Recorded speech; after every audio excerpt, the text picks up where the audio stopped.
오늘 누가복음 18장 이 말씀을 바리새인과 세리의 비유라고 그렇게 말씀합니다. 이 비유에서 우리가 눈여겨봐야 될 것은 9절하고 14절입니다. 우리 9절 함께 읽어볼까요?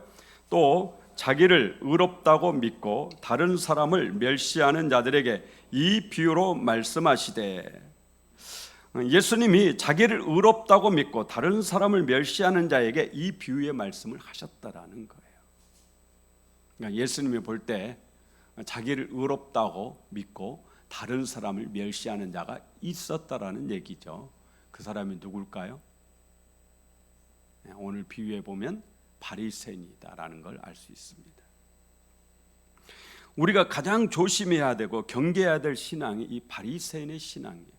특히 신앙생활 열심히 한다고 하는 분들이 가장 경계해야 될 신앙이 이 바리새인의 신앙입니다.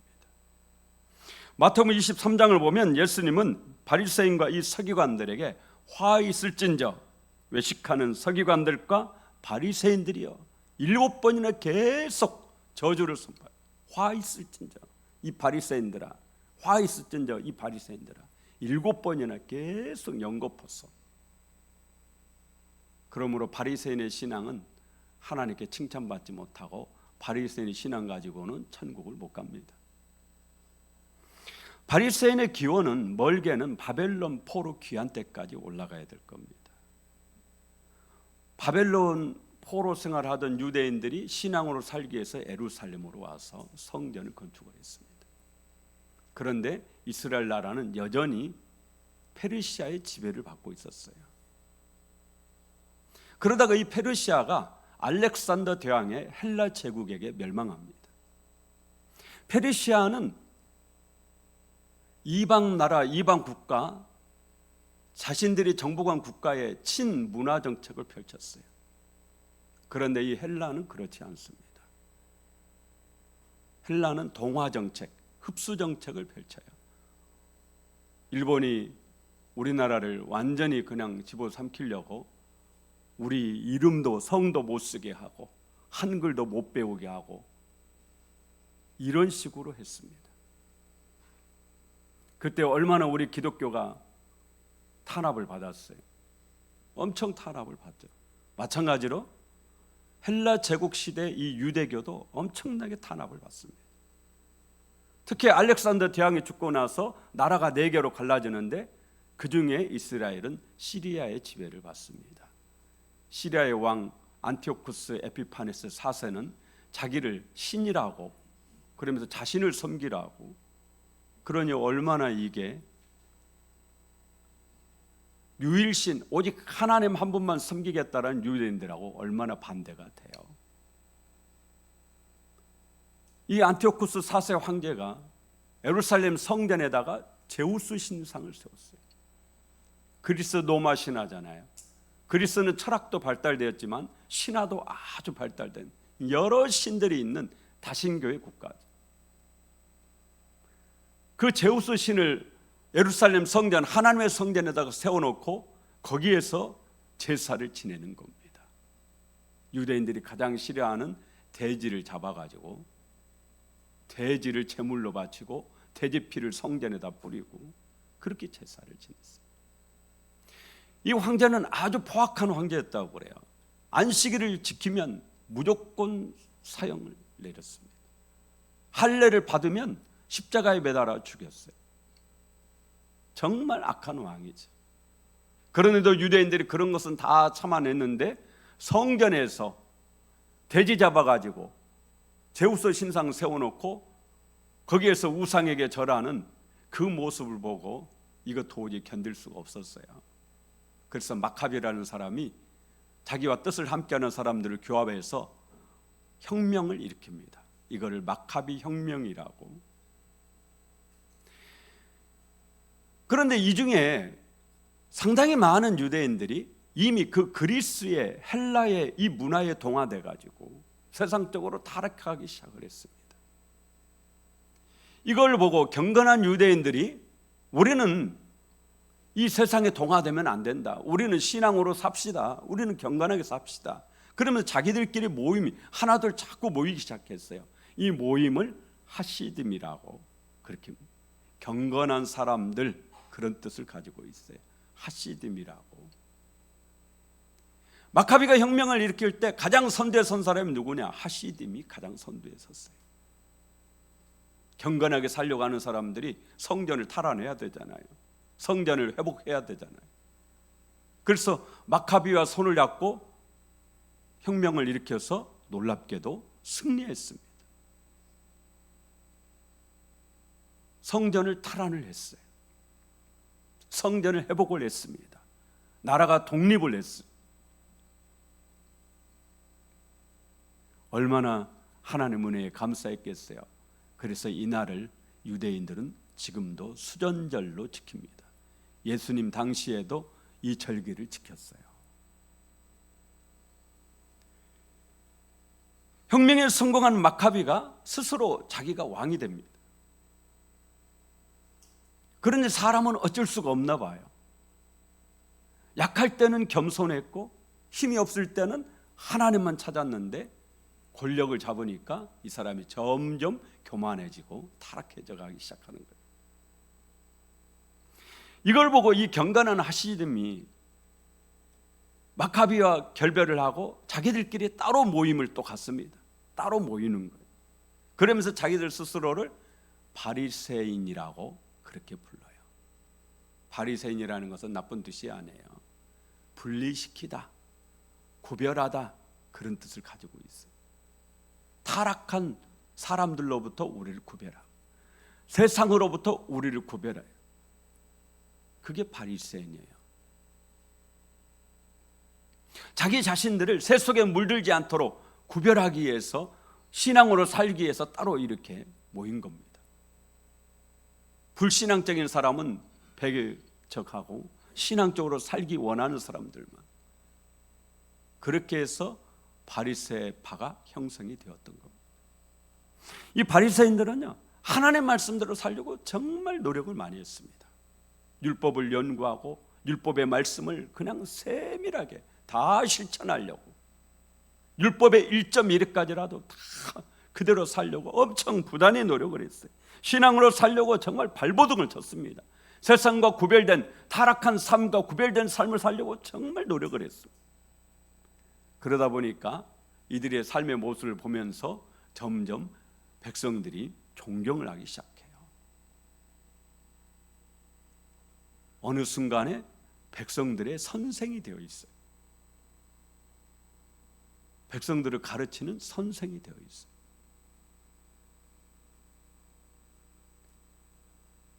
정말 신앙으로 살려고 몸부림을 치니까, 우리 마틴 루터가 그랬잖아요.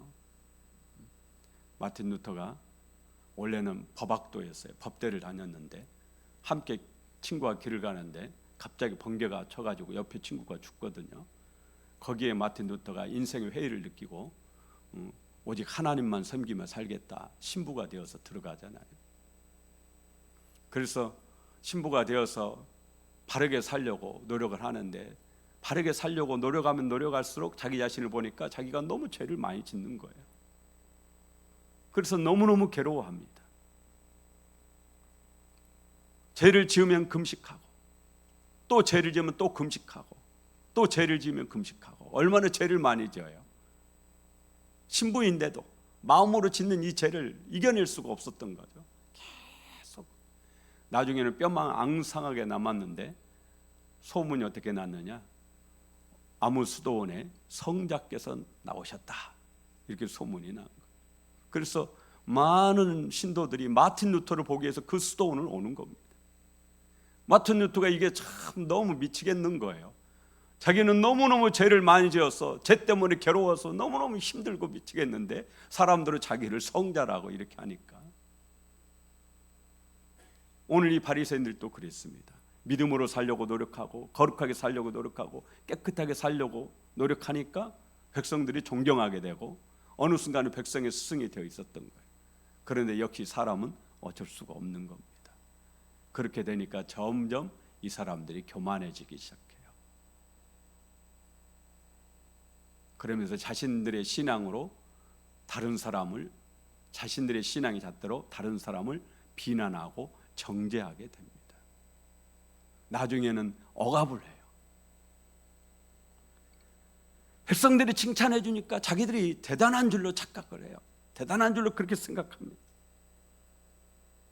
그리고 이게 점점 오면서 마음이 교만해지니까 신앙으로부터 멀어지잖아요. 하나님은 교만한 자를 멀리 하시죠. 예수님 당시에 와서는요, 이 바리새인들이 껍데기만 남고 알맹이는 없는 겁니다.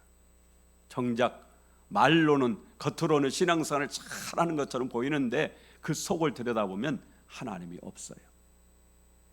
그런데도 계속 자기 자신을 포장하면서, 신앙생활 잘하는 것처럼 포장하면서 계속적으로 해봤던 습관대로 백성들을 비난하고 억압하고 신앙의 잣대로 그렇게 하는 것, 정죄하는 것. 예수님은 이 바리새인의 신앙을 마태복음 6장 1절에 이렇게 말씀해요. 사람에게 보이려고 그들 앞에서 너희 의를 행하지 않도록 주의하라. 그리하지 아니하면 하늘에 계신 너희 아버지께 상을 받지 못하느니라. 바리새인들은 사람에게 보이려고 사람들이 보는 앞에서 선을 행해요. 사람이 안 보면 착한 일 안 하는 거예요. 사람들이 많은 곳을 찾아야죠. 그러니까 구제할 때도 사람들이 많은 곳을 찾아서 나팔을 뿡 불면서 그렇게 하는 거예요.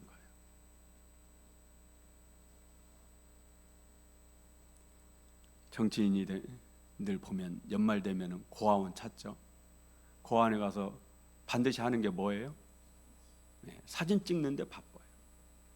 우리 정치인들 수해 현장 가가지고 뭐 하느라고 바빠요? 사진 찍는데. 그래가지고 엄청 비난 받잖아요. 비난 받는데도 다음에 또 그런 일 생겨보세요. 정치인은 또 거기서 사진 찍느라고 정신없어요. 수해 현장에 그 사람들이, 그 아픔이 정치인들 마음속에 있어요, 없어요? 그거는 없어요. 자기들이 이렇게 했다라는 것을 보여주기 위해서, 그래서 정치인들이 비난을 받는 거죠. 바리새인들이 그랬습니다. 사람도 좋아하지 않는데 하물며 하나님은 어떠시겠어요? 마태복음 6장 2절에 그러므로 구제할 때 외식하는 자가 사람에게 영광을 받으려고 회당과 거리에서 하는 것 같이 너희 앞에 나팔을 불지 말라. 그들은 자기 상을 이미 받았느니라. 어려운 사람 돕는다고 그냥 막 나발 불고 다니지 마라. 자기 상 이미 받았다. 마태복음 6장 5절에 또 너희는 기도할 때 외식하는 자와 같이 하지 말라. 그들은 사람에게 보이려고 회당과 큰 거리 어귀에 서서 기도하기를 좋아하느니라. 내가 진실로 너희에게 이르노니 그들은 자기 상을 이미 받았느니라. 기도는 누구에게 하는 거죠? 하나님께 하는 거잖아요. 그러므로 기도는 가장 좋은 장소가 어디예요? 골방입니다. 하나님과 나만 있는 곳, 아무도 나를 방해하지 못하는 그런 곳, 골방이죠. 그래서 예수님께서 골방에 들어가서 기도하라. 은밀한 중에 보시는 너희 하나님께서 갚으시리라. 할렐루야. 그런데 이 바리새인들은 기도할 때 골방에서 안 하는 거예요.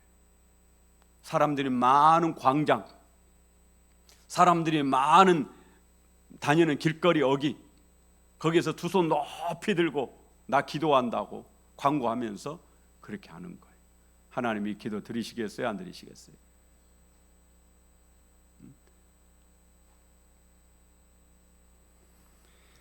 바리새인들이 그런 사람들이에요. 이런 사람들을 외식하는 자들이라고 예수님이 그렇게 말씀해요.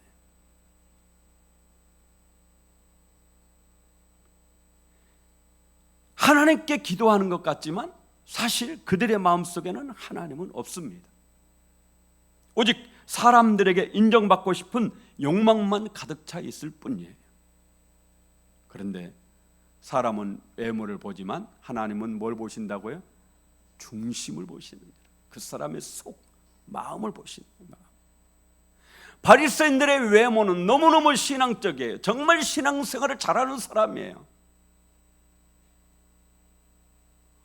오늘 이 바리새인이 기도할 때 하나님께 그러잖아요. 하나님, 저는 일주일에 2번 금식하고 11조를 꼬박꼬박 정확하게 돼요. 저는 세리와 같지 않습니다. 외형적으로 봐서는 누구보다도 완벽한 신앙인이에요. 그러나 그 중심 마음속에 하나님이 없어요. 두 사람이 기도하러 성전에 올라갔습니다. 한 사람은 바리새인이고 다른 한 사람은 세리예요. 바리새인은 분리주의자, 분리시키다라는 말답게 세리와 따로 떨어져서, 세리가 혹시 가까이 올까 봐서 따로 떨어져서, 왜냐? 나는 저 죄인하고 같지 않으니까요. 세리를 죄인으로 그렇게 단정 짓고, 자기는 거룩한 사람, 의로운 사람, 그래서 따로 떨어졌어. 그런데 기도 내용이 아주 고약해요. 기도 내용 11절 12절 함께 읽어볼까요?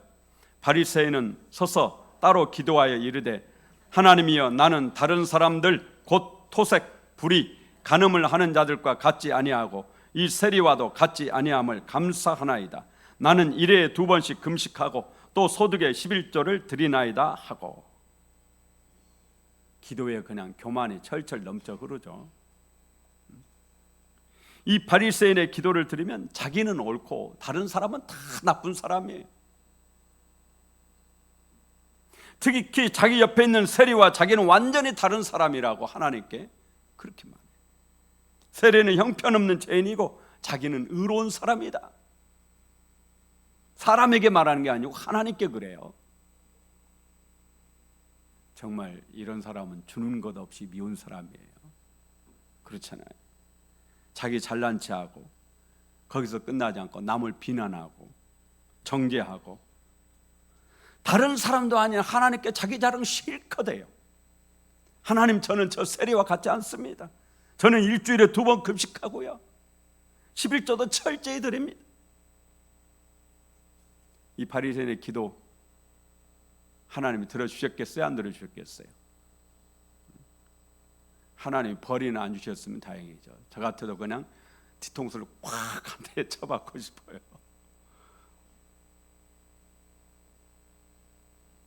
이 비유의 결론은 14절에 있습니다. 우리 함께 14절 내가 너희에게 이르노니 이에 저 바리새인이 아니고 이 사람이 의롭다 하심을 받고 그의 집으로 내려갔느니라. 무릇 자기를 높이는 자는 낮아지고 자기를 낮추는 자는 높아지리라 하시니라. 아멘. 바리새인처럼 자기를 높이는 자는 낮아진다. 반대로 세리처럼 자기를 낮추는 자는 높아지리라. 그렇게 말씀합니다. 이게 하늘나라의 원리입니다. 여러분이 여러분을 자꾸 높이고 드러내고 그럴수록 여러분은 낮아지고 숨겨진다. 그런데 내가 나 자신을 자꾸 낮추고 또 낮추고 은밀한 곳으로 숨고 숨을수록 하나님이 나를 높이시고 드러내신다라는 거죠. 이게 하늘나라의 원리입니다. 세상에서는 자기 자랑해야 된다고 그러잖아요. PR 시대다고. 그런데 하나님 나라는 그렇지 않습니다. 오늘 예수님의 비유를 보면 이 바리새인의 이름이 있어요, 없어요? 이름이 없습니다. 세리의 이름이 있습니까, 없습니까? 세리의 이름이 없어요. 이 말은 오늘 여기 있는 우리 중에 내가 바리새인일 수도 있고 내가 세리일 수도 있다, 이런 얘기입니다. 여러분이 바리새인이 될 수도 있고 세리도 될 수 있습니다. 여러분 마음속에 바리새인도 있고 세리도 있어요. 내 마음속에 바리새인과 같은 마음, 세리와 같은 마음, 두 가지 마음이 있다라는 얘기.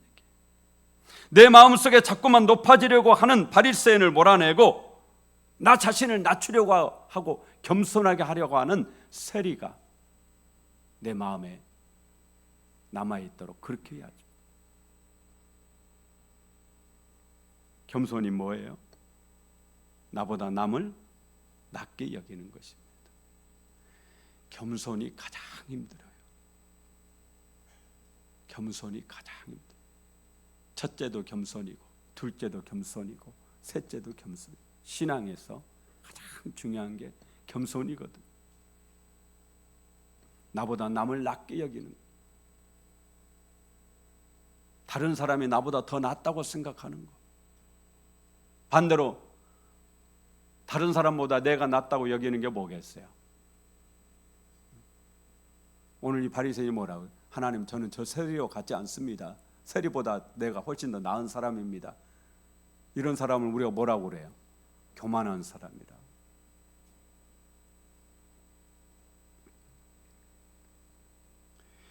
여러분 마음을 겸손으로 가득 채우시길 바랍니다.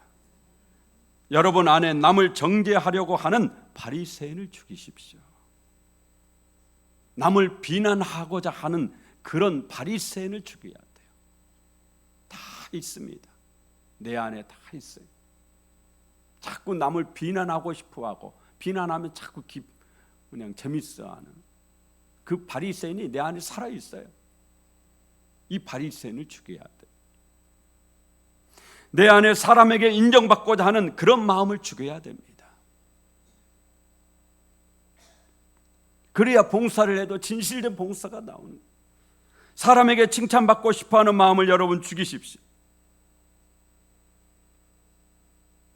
그리스도인은 하늘을 바라보며 사는 사람입니다. 예수님을 믿는다라는 것은 오직 예수님만 믿는다라는 것을 말합니다. 하나님을 본다라는 것은 오직 하나님만 바라보는 것을 말합니다. 참된 신앙은 하나님만 바라봐야 돼요. 사람을 보고 있다면 이미 그 사람은 신앙에서 벗어난 겁니다. 내가 예수 믿고 하나님만 바라보고 있다고 하면서 역시 사람을 보고 있다면 이미 나는 신앙의 정도에서 벗어난 거예요. 오직 예수라는 말은 예수님 한 분뿐이라는 얘기예요. 예수님만 바라보자라는 것은 예수님만 보는 거예요. 다른 거 보지 말고. 여러분은 오직 겸손히 하나님만 바라보고 하나님만 알아주시면 돼요. 그렇잖아요.